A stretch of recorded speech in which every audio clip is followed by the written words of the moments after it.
Okay, my friends, welcome back. Today, I'm going to show you how to make this simple little tool that I use to blow out the drains on the BIs and the ITs and the newer Sub-Zeros with the little pencil hole drills.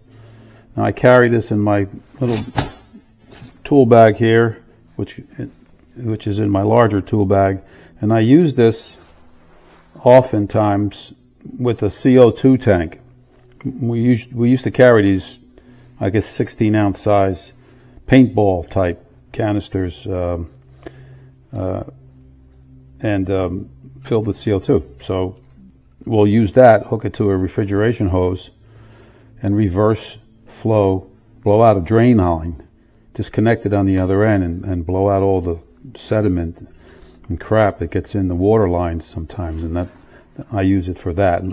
And also I'll use it for the BI series. Now when you put this in the drain on a BI or an IT, that ferrule will prevent it from going all the way in, so it kind of locks it in. The only thing is there's a little tab, a little straight guard or a gate or a wall there, whatever you want to call it, that you have to chip off with a flathead screwdriver just to get it out of the way so you can get this in.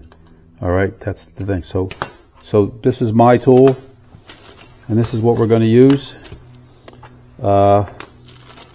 These kits come with the 420 2790 water valves. I changed 2 of them this week, so I didn't need these. So part number for this, if you want to buy it, is a 901-5457. Comes with all these other pieces for hooking up water line for an ice maker. This goes on the back to the plastic hose that goes up to the fill tube, and this of course is 1/4 inch compression and a little sleeve for putting in the tubing.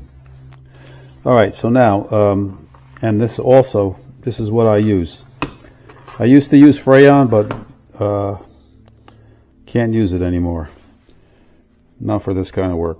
So you can pick one of these things up. This is like a drain line cleaner. It's got a little cartridge in here, CO2. It's usually good for one shot. See, you just screw that in there, and you can buy these things 10-pack, 12-pack, 2-pack. You just lift this up and you push. Now, this is the hose it originally came with. I cut it and I put on a fitting here so I can blow out larger holes with this, not necessarily a Sub-Zero. And also on the end of it, this is not a 1/4 inch flare fitting. This does not come off, not that I know of. I'm trying to unscrew it off. It's pressed on or something. Anyway, this fitting here, this is one of those piercing valve connections that you solder on.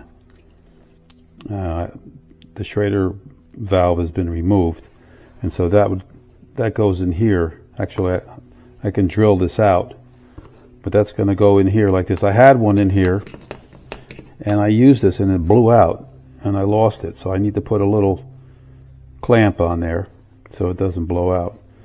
And then you could hook that into with a flare, a hose, short hose. I do have a short hose right here. They do make these little short hoses that you can carry. I carry one in my tool bag, my other toolbox. And then you hook this in there like this.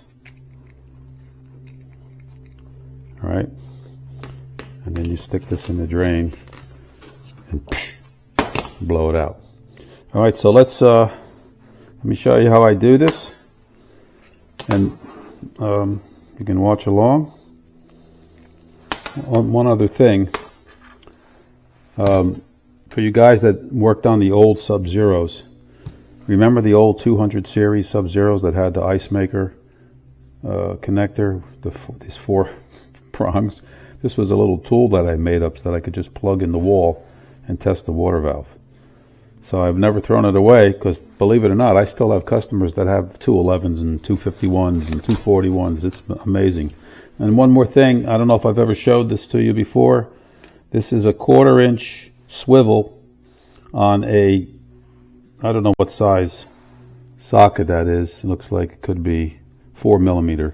And then an Allen key I welded in there, and I use this for tightening up the set screws on the tubular handles. Just for FYI. Okay, let me get the tools I need, and then we'll get started. Okay, so the first thing we want to do is going to put the compression fitting on the short end. Can't get this up very far because the bend in the tubing will prevent that, but what you want to do is you want to get that seated so you can see if I can bend this out a little bit.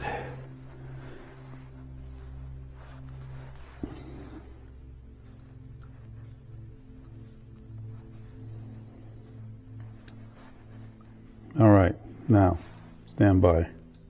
Oh, that's the right one there. Okay, so this, I want to see if maybe that tubing has a burr on it, because I'd like to get that fitting back a little further.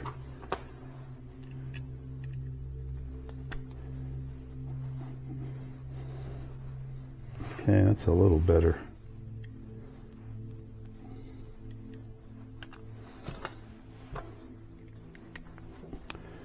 Okay, so see how it's in there, and then we're going to tighten this up. Compress that ferrule. Let me get another wrench here.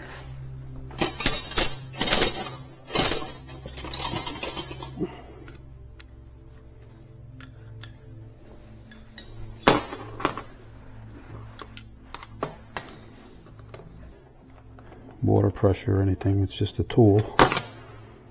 So there you go. And I think on mine, you see how this nut is going all the way? I'm not sure if I drilled that out, maybe to make it a little looser. But this tubing's got a little bit of a... Okay, so here's what we do. We have another one here.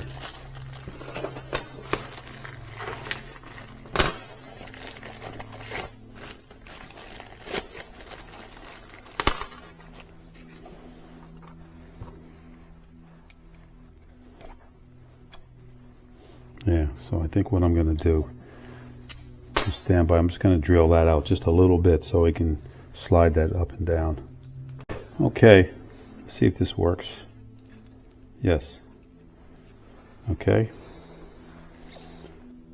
I drilled it out to 5/16. I didn't really want to, but you have to be able to push this thing back in order to get this into the drain, see? That's why you have to do that. So we'll put this in here, put on the ferrule.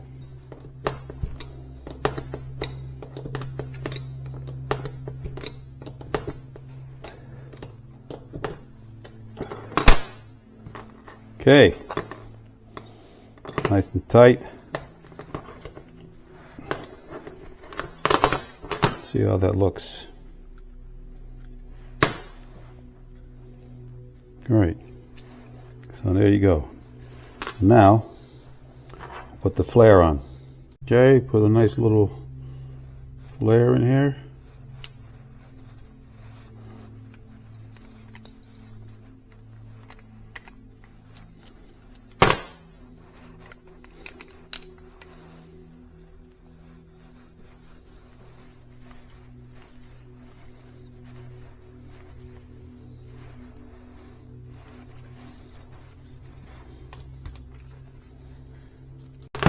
Okay, so we got a nice flare in there.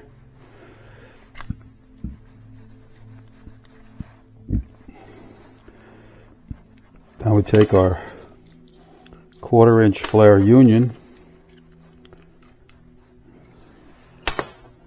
and this is going to be a half.